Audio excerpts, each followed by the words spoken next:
notre association, a pris conscience qu'il y avait toute une sphère sociale dans le suivi des victimes. Ça peut être un problème professionnel, ça peut être un problème de surendettement, parce que finalement, vous gardez un logement, mais vous n'avez plus les moyens du fait de, je sais pas, du décès de votre conjoint de le maintenir. Ça peut être des problèmes de garde d'enfants.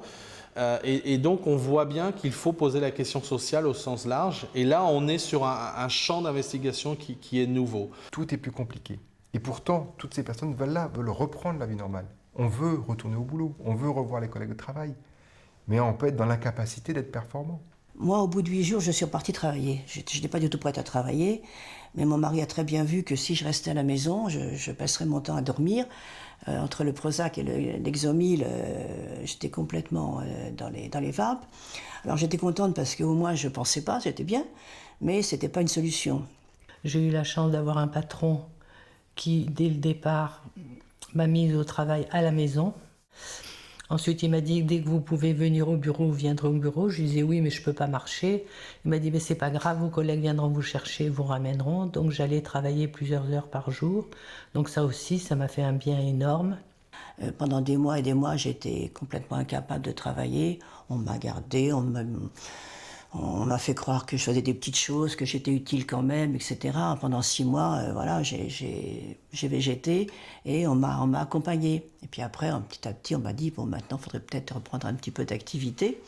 Mais je connais une mère d'une victime, elle était commerciale. Et là, commerciale, il fallait qu'elle rentre des contrats, donc on l'a licenciée. Il y a quelques jours, on a appris le licenciement d'une personne qui avait perdu son père dans l'attentat au Burkina Faso.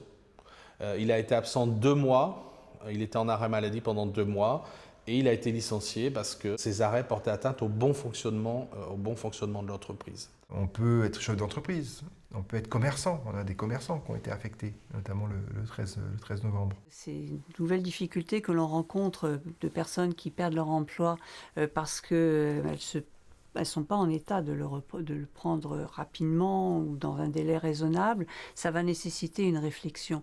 Concernant Internet, il y a une vraie préoccupation qui va être de communiquer des noms de famille. Parce qu'aujourd'hui, n'importe quel recruteur va googliser le nom du candidat. Et s'il voit qu'il a été victime de terrorisme, peu ou prou, il dira, voilà, je me méfie parce que ça peut être une personne qui est en fragilité. Donc nous, on attire toujours l'attention, notamment des plus jeunes, sur leur page Facebook, d'être extrêmement prudents sur les informations qu'ils vont donner, parce que c'est des informations qui vont rester ad vitam aeternam sur Internet. Et je crois sans doute qu'il faudrait avoir peut-être un travail avec Google pour justement, là, un droit à l'oubli. Nous identifions aujourd'hui des difficultés de cette nature et nous allons devoir y apporter des réponses pour éviter que ça se reproduise effectivement, que les employeurs aient, si on peut dire, une interdiction, qu'il y ait quelque chose par rapport à l'emploi qui puisse faire en sorte que la victime de l'attentat bénéficie d'un temps, si on peut dire, pour se reconstruire. Il serait important effectivement que les gens qui subissent, qui sont victimes d'un attentat, puissent, pendant un délai, 6 mois, 1 an, je ne sais pas, conserver leur emploi effectivement, parce que ça doit être dramatique. En plus, on a déjà assez de mal à se reconstruire. Si en plus on perd son emploi, ça ajoute terriblement de problèmes. Et alors bien évidemment, pour les attentats du 13 novembre, on a une très grande inquiétude pour tous ces blessés graves qui ne vont plus pouvoir exercer demain le métier qu'ils exerçaient. Donc là, il y a un rôle qui est à jouer, notamment je pense que le secrétaire d'État à l'aide aux victimes va nous aider à le jouer.